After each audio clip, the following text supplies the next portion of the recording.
One of the most dangerous entity है ये, महा खतरनाक एंटिटीज के अंदर से ब्रह्म राक्षस आता है। ब्रह्म राक्षस इसलिए मेरे पाँव दबाता है क्योंकि मेरे गुरुजी ने मेरे को ब्रह्म राक्षस दिया था। आपको याद है कि मैंने एक बार आपको बताया था, नैनीताल में गया था और आज तक मैंने आपको वो बात बताई नहीं कि गुप्त चीज़ मैंने देखी थी नैनीताल के जंगलों में पहली बार। क्या ब्रह्म राक्षस ही था। बताइए वो किस्सा बताइए। ब्रह्म राक्षस का किस्सा ये था, जब मैं गुरुजी के साथ गया था पहली बार, तो गुरुजी ने मेरे को उस टाइम पे जंगल से एक चीज़ लेके आने के लिए बोला था, एक पौधा लेके आने के लिए बोला था। एक पौधा, ऐसा पौधा है, उसका नाम मैं यहाँ पे बताऊंगा नहीं, वो बैंड है, वो पौधा वैसे बैन है वो पौधा वहाँ पे है, जंगलों के अंदर वो पौधा मिलता है। वो पौधा तोड़ के ले आया, उन्होंने मेरे को पहचान बताई थी कि ये पौधा तोड़ के लेके आई हो। जैसे ही वो पौधा तोड़ के मैं लेके आने लगा, पीछे से एक शोर आया, पीछे से एक जोर की आवाज़ आई। अब वहाँ पे आसपास कोई आदमी तो था नहीं, ना कोई जानवर था, ना कुछ और था। तो मैं ऐसा कांप गया, अचानक से जैसे मैं पीछे मुड़ा, मेरे यहाँ से निकल के गई एक चीज़। मैं घबराया, भाई ये क्या चीज़ थी भाई। जैसे ही थोड़ा सा आगे चला, आगे चलते ही बोला, जिसने भेजा है ना उसको भी देख लूंगा और तेरे को भी देख लूंगा, वापस रख दे चीज़ यहीं पे। मैं बोला भाई ये क्या खतरनाक चीज़ थी। मैं पागल हो गया उस टाइम पे, दिमाग घूम गया। आसपास कोई दिखे ना, हेल्प ना दिखे, मैं भाग ही लिया भाई। सच बताऊँ उस टाइम मैं भाग ही लिया वहाँ से। और जा करके मैंने गुरुजी को बताई, वो पौधा दे के आया। उसके 2-4 पत्ते थे, ज़्यादा तो मैं तोड़ नहीं पाया। हाँ 2-4 पत्ते मैं लेके गया तो गुरुजी हंस दिए। बोले अच्छा दिख गई चीज़। मैं बोला जी पता नहीं दिखी तो नहीं, लेकिन आवाज़ आई। बोला कोई बात नहीं। उसके बाद गुरुजी ने मेरी साधना करवाई, और जिस दिन साधना को हो गए मेरे 51 दिन, उस दिन बोला जा अब तोड़ के ला पौधा। और जब वो पौधा मैं तोड़ के लाया, मैं बोला भाई अब तेरे अगर कोई ऐसी चीज़ है तो मेरे सामने आ जा। वो बोला फिर से, बोला जा आऊँगा। मैं आ गया भाई, मैंने बता दिया गुरुजी को जी पौधा तोड़ लाया, और आवाज़ भी आई थी। बोला कोई बात नहीं। फिर मैं जब ध्यान में बैठा एक दिन, ध्यान में बैठने के बाद उस दिन मेरे को उसके दर्शन हुए। उस दिन उसने दर्शन करते ही सबसे पहले मेरा ध्यान में मेरा ऐसा गला दबा दिया, मेरा सूक्ष्म शरीर का। स्थूल शरीर का तो दबा नहीं सकता, सूक्ष्म रूप में रहता है वो। मेरा गला दबाया, गला दबाते मेरे बेचैनी होगी, मेरी उस दिन तबीयत खराब रही बहुत ज़्यादा। फिर मैंने गुरुजी को बात बताई। जैसे मैंने गुरुजी को बात बताई, गुरुजी ने 2-4 मंत्र पढ़े थे। मंत्र पढ़ते फिर से मेरे साथ वही बेचैनी होनी शुरू होगी, बढ़ गई मेरे साथ वो बेचैनी। बोले भाई तूने गलत चीज़ छेड़ रखी है अभी, लेकिन तेरे से ही काबू करवाऊंगा ये चीज़ में। गुरुजी ने बोला मैं तो काबू कर लूँगा इसको, लेकिन तेरे से ही काबू करवाऊंगा। उसके बाद 21 दिन का उन्होंने मेरे को एक ऐसा मंत्र दिया था, वो मंत्र का मैं जाप करता रहा। इस दौरान 3 बार वो ब्रह्म राक्षस आया। 3 बार उसने आकर के मेरे परीक्षा लेने की कोशिश करी, हमला करा उसने 3 बार डराने की कोशिश करी। और तीसरी कसौटी जब मैंने पार कर दी, उस दिन तो मेरी ऐसी हालत होगी भाई साहब, मेरे भयंकर पेट में दर्द होने लग गया। साधना में मतलब मेरी माला पूरी ना होने दे, ऐसा भयंकर पेट में दर्द। लेकिन गुरुजी ने बोला था उठियो मत, उठ गया तो ये तेरा जिंदगी भर पीछा नहीं छोड़ेगा, क्योंकि इसको पकड़ना आसान बात नहीं है। अगर तूने छेड़ दिया ना, ये बर्बाद कर देगा, पूरे परिवार को खत्म कर देगा, ऐसी चीज़ है। अब तू छेड़ने लगी गया तो ढंग से छेड़ फिर इसको। मैं बोला भाई देखा जाएगा जो भी है, अब गुरु साथ है तो फिर टेंशन किस बात की है। तो मैं करता रहा। अंत में आ करके उसने हाथ जोड़ लिए, बोले मान गया भाई। अंत में मान गया। फिर गुरुजी ने मेरे को एक बात बताई, बोला बेटा जब भी किसी चीज़ को सिद्ध करने के लिए जाएगा, जब भी किसी चीज़ को पकड़ने के लिए जाएगा, पहले तू उसको नहीं पकड़ पाएगा, वो तेरे को पकड़ लेगा। वो तो तैयार बैठे हैं, आओ चुनौती दो हमारे को कोई। अल्फा की जीत होती है, जो अल्फा है ना, जिसके अंदर बल है, जिसमें पेशेंस है और जिसमें हौसला है, वही जीतेगा। तंत्र साधनाओं के अंदर सारी की सारी चीज़ें ऐसी ही हैं। जब से वो ब्रह्म राक्षस सिद्ध किया है, ब्रह्म राक्षस ने मेरे को इतनी सारी चीज़ें बताई, तंत्र की इतनी गहरी चीज़ें बताई हैं।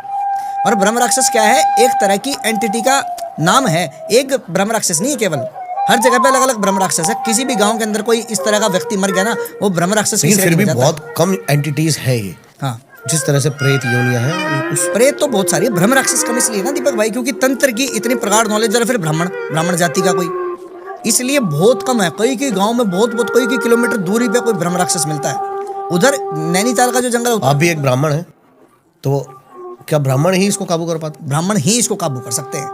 अब ब्राह्मण के साथ आप शास्त्रार्थ करोगे, शास्त्रार्थ में तो हरा देगा आपको। जब आपने पढ़ी नहीं रखी चीजें तो वो जीतेगा। ये जो ब्रह्म राक्षस है ना, ब्रह्म राक्षस नुकसान नहीं करता हर किसी का, जो इसको छेड़ देगा उसका नुकसान करेगा ये, समझ रहे हो। इसलिए मैं ब्राह्मण हूँ, गुरुजी ने बताया था तू ब्राह्मण है, तू इसको काबू कर पाएगा, दूसरा बंदा इसको काबू नहीं कर पाएगा। पुश्तें बर्बाद कर देता है ये। पूरे भारत में कितने तांत्रिक होंगे ऐसे जो ब्रह्म राक्षस जैसी एंटिटी से लड़ने का दम रखते होंगे? भाई जो मैंने मौत का मंजर देखा था ब्रह्म राक्षस को देख के, मेरे को तो नहीं लगता कि किसी के अंदर इतनी ताकत है कि जो जबरदस्ती ब्रह्म राक्षस के साथ पंगा ले लेगा। इतनी आसान बात नहीं है, कहने को तो हर कोई कह देगा ब्रह्म राक्षस। आज मैं चुनौती देता हूँ, ये मेरी माला दिख रही है, इसके एक मोती के अंदर मेरा मंत्र सिद्ध है और वो शक्ति का आवाहन करता हूँ। मैं ये नहीं बताऊंगा कौन से नंबर की मोती के अंदर है। बड़े बड़े तांत्रिक को माला पहनाऊंगा 1 हफ्ते के लिए। एक बार मेरी किसी के साथ बहस हो गई थी, एक बार मेरी किसी के साथ बहस हो गई, मतलब बहस मेरी तो क्या, मैं तो उसको जवाब ही दे रहा था केवल। वो मेरे को ज्ञान समझाने लग गया, ये होता है वो होता है, मैं इसको पकड़ लाऊंगा, मैं उसको पकड़ लाऊंगा। मैं बोला कि 1 हफ्ते के ले मेरी माला ले ले, ये पहन ले तू। बोले क्या हो जाएगा इससे? मैं बोला बस तू पहन ले, तू मेरे को अपने आप बता देगा तेरे साथ क्या होगा। 3 दिन में मेरी माला वापस दे दी जी उसने। क्या है? पहले दिन जिस दिन पहनी, पहनते ही नाक में से खून आ गया उसके। बोले ये क्या था? शाम को फ़ोन आ गया उसका। पहले दिन जिस दिन मैंने माला दी, नाक में से खून बहने लग गया उसके, नक्सी छूटने लग गई उसकी पहले दिन में ही। मैं बोला अभी ट्राई कर, वो भी जिद्दी था। 3 दिन के अंदर ऐसी हालत होगी भाई साहब उसकी। वो बोला भाई ये क्या दे दिया तूने मेरे को। और जब माला भी उसने मेरे को रिटर्न की ना, उसके बाद बोला भाई माला तो तूने ले ली, लेकिन जो चीज़ मेरे ऊपर छोड़ी है वो वापस ली है कि नहीं ली है? छोड़ी थी आपने कोई चीज़? छोटी क्या थी, इसके अंदर बैठी रहती है सदा। जो भी पहनेगा, बेसिकली क्या होता है दीपक भाई, अब आपने कोई भी एंटिटी को सिद्ध कर लिया, उसको बुलाओगे कैसे? माला क्यों पहन के रखते हैं? जो भी किसी ने भी तंत्र साधना कर रखी, माला क्यों होती है? माला के देखो, किसी व्यक्ति ने अपनी अंगूठी के अंदर चीज़ धारण कर रखी होती है, किसी ने हाथ के कड़े में धारण कर रखी होती है, घोड़ी या घोड़ियों के कड़ों के अंदर होती है शक्तियाँ बहुत सारी। माला के अंदर भी आप किसी भी शक्ति को बुला सकते हो। माला के ये बताया नहीं जाता कि कौन से वाले मोती के अंदर है, उस मोती के अंदर वो शक्ति धारण हो जाएगी। ठीक है, जैसे ही आप उस मणके के ऊपर फेरोगे ना, रगड़ लगती। आपने सुना कि जिन जो होते थे, जिन को चिराग रगड़ते थे जिन प्रकट हो जाता था। चिराग रगड़ने से क्यों जिन प्रकट होता था? वो इसलिए प्रकट होता था, एक जब भी जिन की सिद्धि की जाती है ना, जैसे कोई भी जिन को आप सिद्ध करोगे तो वो बोलेगा कि भाई तुम मेरे को बुलाने का तरीका क्या है, तेरा कोई ऐसा गुप्त तरीका बता। मुंह से बोल के बुलाएगा तो सबको पता चल जाएगा। गुप्त तरीके होते हैं हर चीज़ के। तो मेरा भी एक गुप्त तरीका है कि मैं जब माला फेरता हूँ तो माला के अंदर एक मणका ऐसा है जिसका मैं किसी को भी कैमरे पर नाम, ये नंबर नहीं बताऊँगा कौन से वाले नंबर के अंदर है। उस नंबर के अंदर जैसे ही मैं उसको रब करूँगा वैसे ही मेरी चीज़ मेरे सामने आ जाएगी। ये भी मेरे को सिखाया था गुरुजी ने, ये भी तरीका है। बहुत सारे केसेस आते हैं प्रेत के, नॉर्मल वशीकरण। कितने केस आए अब तक ब्रह्म राक्षस के आपके पास? ब्रह्म राक्षस के 2 केस आए थे भाई मेरे पास। एक ब्रह्म राक्षस का केस जो आया था ना, गुजरात का केस आया था। वो बेसिकली था क्या, हमेशा बड़े घरानों पे और या फिर ऐसे बड़े, मैं बताता हूँ उनका केस क्या था। नहीं, मैं जस्ट ये नॉलेज के लिए पूछना चाहता हूँ लोगों के लिए, मतलब ऐसे हर किसी आम इंसान के ऊपर कोई नहीं ब्रह्म राक्षस नहीं हो सकता है। लिमिटेड से ब्रह्म राक्षस की संख्या ही वो थोड़ी है। कहाँ से हर कोई ब्रह्म राक्षस बन जाएगा? इतने कितने ब्राह्मण हैं बड़े बड़े बिजनेस तबाह करने के लिए भेजे जाते हैं। लेकिन तभी तो कह रहा हूँ लिमिटेड से ब्रह्म राक्षस हैं। कुल मिला के पूरे भारत के अंदर अगर मैं बताऊँ 40 से लेकर 50 ब्रह्म राक्षस होंगे पूरे भारत के अंदर। पूरे भारत में 40 से 50 ब्रह्म राक्षस होंगे, उससे ज़्यादा ब्रह्म राक्षस है ही नहीं। कहाँ से हर कोई ब्रह्म राक्षस लियागा? ब्राह्मण जाति का बंदा होना चाहिए। ब्राह्मण जाति के कितने एक बंदे होंगे? ब्राह्मण जाति के व्यक्ति ज़्यादातर वैदिक पद्धति के अंदर होते हैं, समझे? तंत्र के अंदर ब्राह्मण जाति के व्यक्ति बहुत कम मिलेंगे। और जो तंत्र में रह के फिर भटक जाए, जो उल्टे सीधे तामसिक वृत्तियों में पड़ जाए, वो व्यक्ति फिर जो है ब्रह्म राक्षस बन जाता है। उसके पास सारी तामसिक विद्याएं हैं, सात्विक विद्या नहीं है उसके पास, तामसिक विद्याएं, इसलिए राक्षस बन गया। राक्षस क्यों है वो? रावण जैसा व्यक्ति ब्रह्म राक्षस बनता है।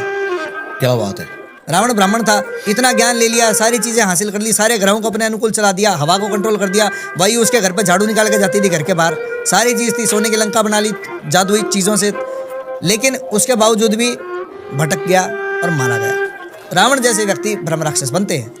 रावण की श्रेणी का जो व्यक्ति होगा, ऐसे हर कोई चलता फिरता ब्रह्म राक्षस नहीं बन जाएगा, ना पकड़ा जा सकता। रावण को कोई ले लेगा पंगे रावण के साथ? रावण के साथ पंगा वही व्यक्ति ले सकता है जो राम को जिसने अपने भीतर बसा रखा हो, जिसके भीतर राम है, जिसको पता है क्या है। मतलब लोग कह देते हैं मैं भगत हूँ, मैं इसका भगत हूँ, मैं ये कर दूंगा, मैं वो कर दूंगा।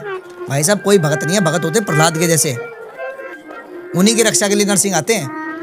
ठीक है, चाहे कितना भी बड़ा हिरण्यकश्यप सामने खड़ा हो। इसलिए ब्रह्म राक्षस को कैद करना या ब्रह्म राक्षस के साथ पंगे लेना या उसको छेड़ना, जो हाथ डाल देते बड़े बड़े तांत्रिक पीछे हट जाते हैं। जो मैं 2 केस बता रहा हूँ ना, वो 2 केस इतने बड़े इंडस्ट्रियलिस्ट के हैं। उनकी साइकिल बनाने की, जो बाइसिकल होती है ना, साइकिल बनाने की उनकी फैक्ट्री है बहुत बड़ी, पूरा मतलब बाहर तक वो अपने साइकिलें भेजते हैं, काफ़ी अच्छा बिजनेस चलता है उनका। उनके बेटे के ऊपर ब्रह्म राक्षस एक व्यक्ति ने छोड़ रखा था, और वो जो तांत्रिक था जिसने छोड़ रखा था वो उधर साउथ इंडिया का था, तमिलनाडु साइड का। उधर के तांत्रिक के द्वारा उन्होंने ब्रह्म राक्षस छुड़वा रखा था, और उनके दोस्त के बेटे ने ये काम करवा रखा था। उन्होंने कोई बहुत बड़ी बिजनेस डील करनी थी, साथ में पैसा लगाना था। अब देखो सच्चाई बताऊं, गलती तो इनके बेटे की ही थी। इनके बेटे ने पैसा ले लिया उससे व्यक्ति से बहुत बड़ा, अपने दोस्त से बहुत बड़ा पैसा लेकर के बेटा नशे करने लग गया था। नशे के चक्कर में बेटा इतना ज़्यादा खराब हो गया, सारी बातें उन्होंने मेरे को खुल के बता दी। बेटा इतना ज़्यादा खराब हो गया, वो सारा का सारा पैसा इसका खा गया। बेटा नशे के चक्कर में उस लड़के का, जो वो साउथ इंडिया का बंदा था, उसके पैसे खा गया सारे। अब इसने पैसे मांगे तो सबने मना कर दिया, घर वालों ने भी मना कर दिया पैसे देने से। उस व्यक्ति को एक तांत्रिक मिल गया वहाँ पे तमिलनाडु के अंदर ही। उस तांत्रिक के द्वारा उन्होंने इनके घर पे ब्रह्मराक्षस छुड़वाया। इनको तो पता ही नहीं था ब्रह्मराक्षस होता क्या है। उनके बेटे के 2 बार इतने भयंकर एक्सीडेंट हुए, उनके बेटे के पाँव के अंदर ये पूरा का पूरा घुटना डैमेज हो गया। वो रोड प्लेट्स डलती है ना, पाँव में प्लेट्स डली हैं। बेटे का हार्ट माल फंक्शन हो गया, हार्ट अटैक आ गया उसके बेटे को, ठीक है। उनकी जो वाइफ थी, ब्रह्मराक्षस आ जाता तो भाई साहब वो पूरे घर को ही, उसकी लिमिट नहीं है फिर, क्योंकि जिस व्यक्ति ने उसको कैद कर रखा है, जिस तांत्रिक ने उस पर, और ये नहीं है कि कोई 150 रुपये देकर ब्रह्मराक्षस से काम करवा लिया जाएगा। कई लाख रुपए दे करके तब जाकर ब्रह्मराक्षस काम करते हैं। लाखों करोड़ों रुपए की डील्स हो जाती है ब्रह्मराक्षस को भेजने में, ठीक है। इतनी आसान बात नहीं है। और मेरे पास 2 केस आए आज तक। ये जो साइकिल वाले का केस आया था ना, मेरे पसीने छुड़वा दिए थे भाई साहब। मैं भी अब कोई हवा नहीं बना रहा यहाँ पे किसी के सामने कि इतनी आसानी से चीज़ें हो जाती है। मेरे खुद पसीने छूट गए थे, मेरे पसीने छूट जाते हैं। अब मैं अगर किसी 2 लोगों के बीच में लड़ाई हो रखी है, आप बीच में जाओगे किसी की हेल्प लेने के लिए, तो सामने वाला भी अगर तगड़ा है तो आपके ऊपर भी तो बात आएगी। मेरे पसीने छूट गए थे, मेरी तबीयत ढीली हो गई थी, मेरा बुखार रहा था 4 दिन। इतनी आसान बात नहीं है कि ऐसे किसी चीज़ को काबू कर दिया जाता है। मैं भी इंसान ही हूँ, मैं भी भगवान नहीं हूँ। मैं भी अगर उन शक्तियों के साथ टक्कर ले रहा हूँ, किसी तरीके से उनके बीच में घुस रहा हूँ, मेरे ऊपर प्रभाव पड़ता है। तो होता क्या है, सुरक्षा कैसे है। अब ब्रह्मराक्षस मेरे पास भी था, मैंने भी ब्रह्मराक्षस को एक सिद्ध किया था। देखो मैंने तो उसको सिद्ध करके, जब मैंने किया था उसको मैंने छोड़ दिया था, क्योंकि मेरे किसी काम का नहीं है, वो सारे उल्टे काम ही करेगा। मेरे लिए कोई अच्छा काम, मेरे को उसमें कोई ऐसा रुचि मिली नहीं। मैंने तो उससे कुछ तंत्र की गुप्त विधियाँ सीखी थी, उसके द्वारा मैं करता गया। अब जैसे उसने ब्रह्मराक्षस ने मेरे को 52 वीरों के बारे में बताया, 52 वीर साधना बताई कि भाई ये 52 वीर साधना करने का शॉर्टकट क्या है, वो मैंने उनसे सीख लिया था, ठीक है। उसके बाद एक और चीज़ बताऊंगा, इस टॉपिक के बाद बताऊंगा आपको एक और चीज़। जो वो साइकिल वाले का जो था ना, उसका पिताजी जो था, उसके पिताजी का जो मैनेजर था वो धोखा कर गया। 3.5 करोड़ का घपला कर दिया उसने। इसी घटना के बाद की बात है ये। इतने लोगों के पास चक्कर काटे हैं, वो गुजरात के लोग हैं, मेरे पास किसी के थ्रू वो आ गए। तब मैंने उनको सारी चीज़ बताई कि भाई साहब 1.5 महीने का टाइम दे रहा हूँ आपको, 1.5 महीने के अंदर आपकी ऐसी हालत कर देगा, घर में एक मृत्यु होगी ही होगी। उन्होंने उस टाइम पे मेरे से फ़ोन पे बात कर ली। 15-20 दिन के बाद उनका कॉल आया, बोला जी मेरी वाइफ की ऐसी भयंकर हालत हो रखी है, इंटेस्टाइन्स का बोल दिया डॉक्टरों ने, बोला लार्ज इंटेस्टाइन निकालनी पड़ेगी इनकी। अच्छा। तो वो कोई ये क्या बीमारी बताई थी उन्होंने, अल्सरेटिव कोलाइटिस कुछ ऐसे करके बीमारी बताई थी उन्होंने। बोला जी इनकी तो इंटेस्टाइन निकालनी पड़ेगी पूरी, ये हालत। मैं बोला क्या बोला था मैंने आपको। उनका फिर इलाज करना शुरू किया जी। सच बताता हूँ, झूठ नहीं बोलता, 2.5 महीने लग गए। 2.5 महीने लगे घर की पूरी सिचुएशन ठीक करने में। अब मेरे पसीने छूटे रहे उसमें। डेली रात्रि बैठ करके भाई साहब उनके लिए 3-3 घंटे मंत्र जाप किए हैं। डेली आहुति डालता गया, हवन करता गया, उसकी शक्ति वीक होती रही। उसकी शक्ति वीक कैसे करी, ब्रह्मराक्षस भी हल्का नहीं था, वो बहुत भयंकर वाला ब्रह्मराक्षस था। मैंने जो बेताल जो लगाया, बेताल गया वहाँ पे। अब बेताल भी बराबर की एंटिटी है। अब ये बराबर की शक्तियाँ टकरा रही हैं। तो जैसे महाभारत का युद्ध चला था ना, 18 दिन चल गया युद्ध, ये थोड़ी है कि 1 दिन में युद्ध खत्म हो गया। हालांकि बड़े बड़े पराक्रमी पांडव की साइड भी खड़े थे, बड़े बड़े पराक्रमी कौरवों की साइड भी खड़े थे। अब ये थोड़ी है कि भगवान कृष्ण खड़े हो गए पांडवों की साइड, तो 1 ही दिन में युद्ध खत्म हो गया। तीर तो इन्हीं को चलाने पड़े ना सारे पांडवों को, भगवान कृष्ण गाइड करते रहे। मेरा काम क्या था, मैं इनको बता रहा हूँ कि भाई आपने ये सब चीज़ें करनी है, ये सब चीज़ें नहीं करनी, कुछ चीज़ निषेध करनी थी उसमें। जैसे मैंने बेताल लगाया, बेताल ने जाते ही बता दिया कि भाई हल्की चीज़ नहीं है। अग्नि बेताल के साथ बैरंगनाथ बेताल, दोनों